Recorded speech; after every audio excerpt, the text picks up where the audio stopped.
So, hello mga langga. So, ito pala yung mga routine ko guys pag weekend. Pag wala akong ginagawa, wala akong trabaho. Naglalakad ako sa forest. So, andito ako sa forest guys. Yung pag summer guys, maraming mga pamilya, yung mga anak, mag-asawa. Dito nila dinadala yung mga anak nila para mag-picnic.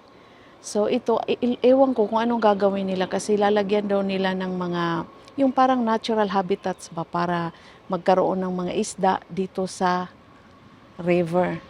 So, para naman yung mga tao guys, dadayuhin ang lugar na ito. Naganda nila yung lugar. So, siguro tataniman nila ng mga bulaklak para naman maganda yung river. So, sa nakikita ko ngayon, walang mga pamilya na nagpipiknik. Kasi lahat nasa lake sila nagpicnic ng kanilang mga anak. Kasi dito guys, bawat kasi may entrance. So pag pupunta ka sa nature, walang entrance 'yon. Pwera na lang kung pupunta kayo sa bundok. Kasi doon may entrance talaga. So ang ganda nitong guys, puro green. So ito yung ginagawa ng mga tao dito. Naglalakad talaga tuwing weekend. Kahit yung mga matatanda guys, kahit na mga 80 plus na yung mga matatanda dito, nasa nature talaga sila naglalakad. Kasi nga, pag nasa bahay ka lang, yung mga tuhod or yung mga legs mo guys, hihina yan. So, dapat exercise mo rin sila. Kahit lang 30 minutes o 1 hour. So, ayan. Hindi ko alam kung anong ilalagay nila dito guys kasi binubutasan nila yung lupa. Siguro magtatanim sila ng mga bulaklak o ewan ko. Dito sa river na to, pwede kayong yung gagawa ng apoy at mag-grill. Kasi allowed naman nila yun. Wag lang talaga sa kapag mainit yung panahon at walang ulan, bawal yun. Kasi baka makakasunog tayo ng forest. So maraming mga dito guys, maraming mga kahoy. Yan, pwede kang kukuha niyan kung gusto kang mag-grill. So ganito yung mga routine ng mga tao dito, yung maglalakad. Nakakasawa naman kasi sa bahay guys, lagi ka lang sa bahay, makaupo, tapos kain ka lang ng kain. So, ang ginagawa nila dito, nag-exercise talaga. So, ayan. Was? Da haben sie Zement gemacht für die ganzen Frösche und alles. Ah, Ist alles Zement. sabi niya, nilalagyan nila ng semento, tapos lalagyan ng mga lupa para magkaroon ng putik kasi lalagyan nila yan ng mga frogs. May mga frogs dito guys. Alam nyo guys, yung frogs dito paggabi, parang bata yung umiiyak ba? Nakakatakot yung frogs nila dito guys kasi may mga frogs na umiiyak. Parang bata talaga. So, ayan. Lalagyan nila yan ng mga yung mga frogs, yung maliliit na isda, para magmukha siyang, yung sa nature ba, na tsaka bawal talaga yung galawin na. Hindi talaga siya pwedeng paglaruan. Ayan, may nilalagay sila. Hindi ko alam kung ano yan. Para bang parang moose. You look, what is the white one? The white is, what is that? Das ist nur Algen. Okay. Hindi ko alam kung ano yung white na yan. Siguro yung Oder von den Fröschen. sa mga frogs. Weißt du, warum Eggs. machen sie die Natur jetzt alles hier? Wieso? Weil sie ja den Tunnel gemacht haben, sie haben früher haben sie alles Stein gemacht, weil viele Überflutung war in Langnau, oder? Wenn Okay. viel Regen war. Und dann haben sie den Fluss gerade gemacht, so dass es nicht und hoch, tief Jetzt brauchen sie es nicht mehr, weil jetzt haben sie den Tunnel dort gemacht, weißt du, beim See. Ja, sie haben. Das geht direkt nach Horgen in den Zürichsee. So, Jetzt können sie hier wieder zurück zur Natur machen, deswegen machen die das. so gumagawa kasi sila ng tunnel doon sa unahan, sa ibabaw. Gumawa sila ng tunnel guys kasi may mga dam kami ditong malalaki. Yung mga tubig sa ibabaw ng bundok guys, pagbababa yan dito. Mag 10 meters high siya, pagbababa yan dito sa amin. So para maging safety kasi, binutasan nila yung maliit na bundok na yan. Yan. Yung maliit na bundok na yan, binutasan nila pailalim. Para yung tubig na galing sa taas guys, pag malaki yung baha, malaki yung ulan, ilalo na yung mga snow ngayon natutunaw na, wala na kaming glacier dito. So,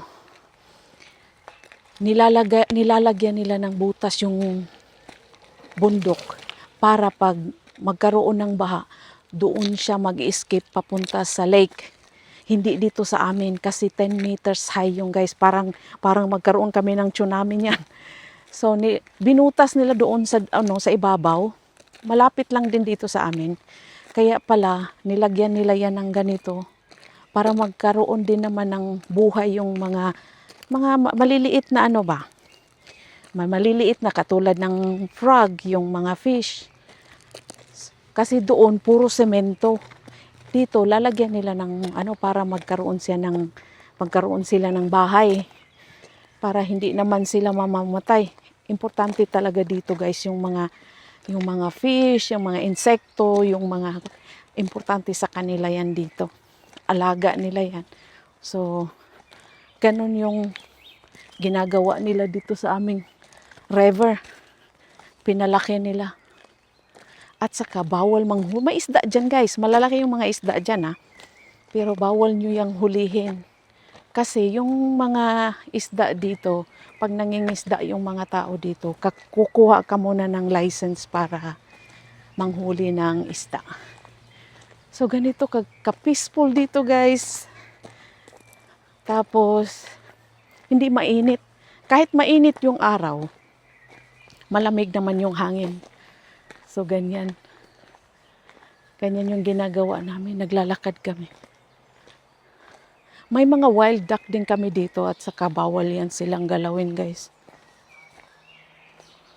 Alam nyo ba, guys, walang dito. Walang snake. Kung may snake man kami dito, guys, yung snake na hindi naman siya nangangagat. Yung wala din siyang mata. Tinatawag siyang blind. So, hindi nabubuhay yung snake dito. Kung may snake man, yung maliliit lang siya na ganyan kalaki. So, at hindi naman sila ginagalaw. Yung mga tao dito, mapagmahal sila sa mga yung mga nasa nature ba. Kita nyo, walang basura. Kahit dito guys, bawal hindi nagtatapon yung mga tao ng basura. Kasi dito sa forest, may nag-aalaga dyan. Yung mga rangers.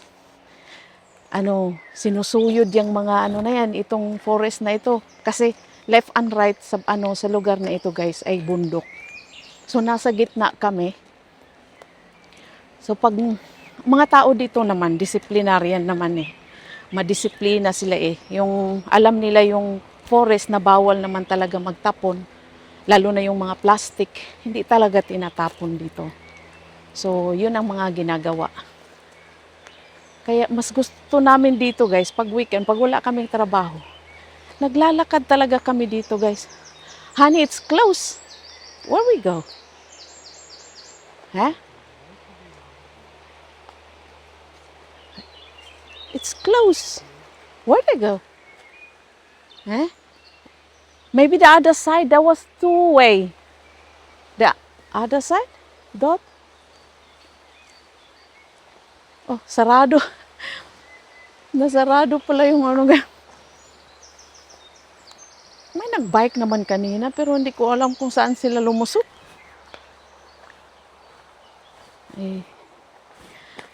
Kasi yan dati yung paggawaan ng mga uniform ng mga military ba? Noong unang panahon kasi guys, dito sa Switzerland, nag-hire sila ng mga worker. So, kasagaran ng mga worker nila dito noong unang panahon na hire nila is taga-Italia. So, kahit nga yung mga ano pa, nag 17, 15 years old, yun yung mga worker nila dito. Batang-bata pa. So, yung factory na yan, hindi naman factory, pagawaan talaga siya ng mga damit ng mga military.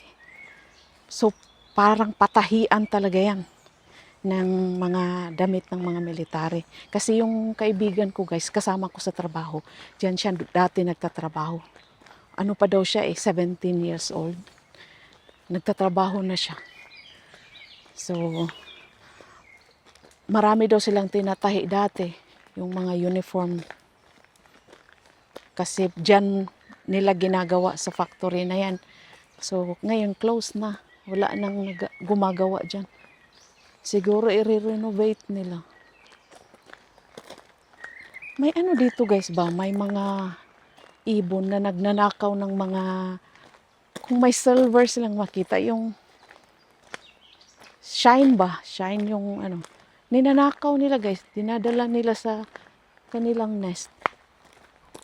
Honey, where they go? Eh? Wir gehen zurück.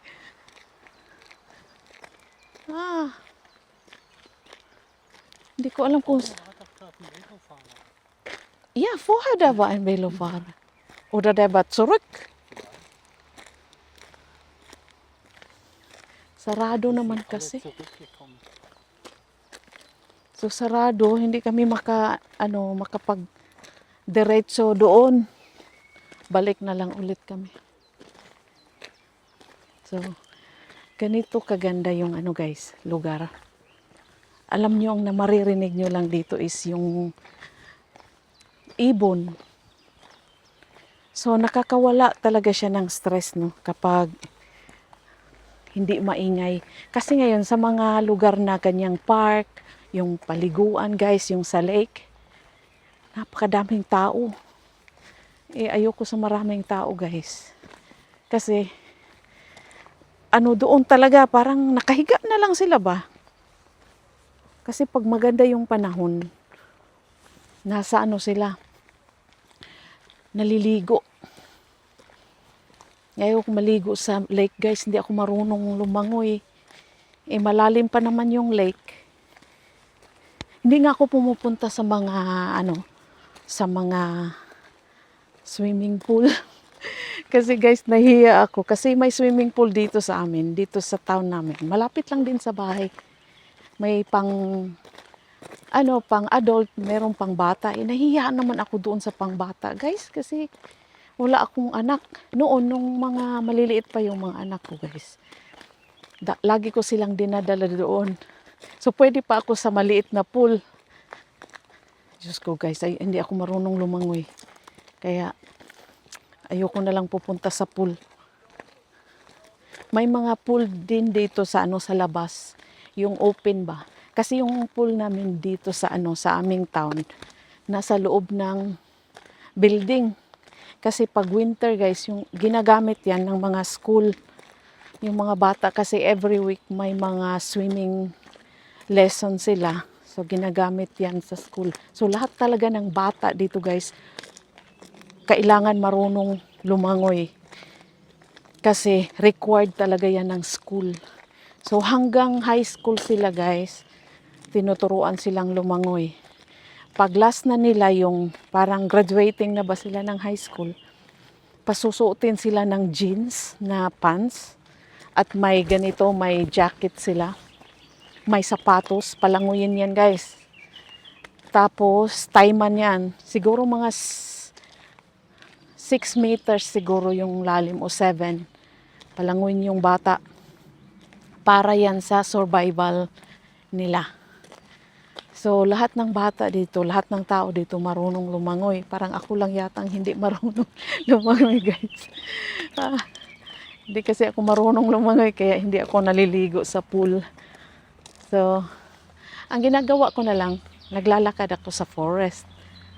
pumupunta ako sa bundok, kasama ko yan, oh. Kasama ko lagi yan. Ayaw naman niya kasing ako lang mag-isa umaalis. So, sinasamahan niya ako guys na maglalakad. Hindi naman dito guys, hindi naman siya delikado. Kaso lang, ang delikado dito, yung weather ba, paiba-iba siya. Lalo na sa bundok. Ang makikita mo mainit. After siguro 15 minutes, mag-fogs yan na napakakapal. Tapos, parang uulan. So, iba-iba. Dito sa aming town naman, napakalaking forest ito. So, parang naikot ko na yata ang forest na ito, guys. Hanggang sa dulo. Kasi ang dulo ng forest na ito, may mga hayop na mga deer. Nilalagay nila. Free yan sila dyan iikot. Saka bawal pasukin ng mga tao yun. May mga line sila ba nilalagay na pwede lang, kung saan pwede lang yung mga tao, pwede lang sila, kung saan lang kami pwedeng maglakad or makalapit. Kasi yung deer, mababait sila, mahiyain nga lang, pero baka makakapinsala din. Kasi meron silang meron silang horn. Ano ba yan? Oh, ganyan. Mal die Landschaft zeigen, nicht nur in der kleinen. Ja, der kann ja sehen, so. Oh, ganyan kaganda yung river naman dito. So, free kayong mag-picnic dyan, gagawa kayo ng, apoy, pwede rin. Magluto kayo dyan, pwede. Yan yung ginagawa nila dito, guys. Und jetzt, wir gehen weiter ein bisschen, oder? So, ganyan yung mga tao dito. Kaya nagustuhan ko na rin dito, guys, kasi nga, yung sa nature nila, mahilig kasi ako sa nature, guys. Kaya, lagi akong nasa nature. So, ito yung tennis center namin. So, kung ayaw mo naman maglakad sa mga forest, pwede ka dyan sa sport club. So, marami silang dyan, tennis. Oh, we can go there. Nein, No? nein. Das Nicht. ist Baustelle. Ganz vergessen. Ay, Das ist auch nicht gut zu laufen. ang lalaki ng mga bato, guys, oh. Alam mo, dinadala yan ng mga dito, ng helicopter. Deswegen die Helikopter immer so hin und her. Dinadala ng helicopter. Oh, tingnan nyo, guys. Ich muss zeigen. Tingnan nyo. Yung mga kahoy na ito, guys, gagawin nila yan para sa mga isda dyan. Para sa decoration nila ba, ilalagay. So, yung mga taxis dito, guys, ginagamit talaga yan nila sa ganito, sa forest, sa kalsada. Kasi yung kalsada namin talagang open close talaga yan. Kaya maganda, hindi sira. Kasi yung mga taxis namin ginagamit doon. Yung napakalaking taxis, bahagi ng napakalaking tax dito, guys, nasa school nilalagay. Kasi importante yung school dito. At para sa kanila, dapat nakakabigay sila ng standard na education para sa mga bata. So, napakaganda dito, guys. Talagang napakaganda. Walang katulad talaga yung Switzerland. Kahit na pumunta ako sa ibang bansa, iba talaga ang Switzerland. Maliit lang naman siya, pero napakaganda. So, ayan, guys. Thank you, guys, for watching. And see you on my next video.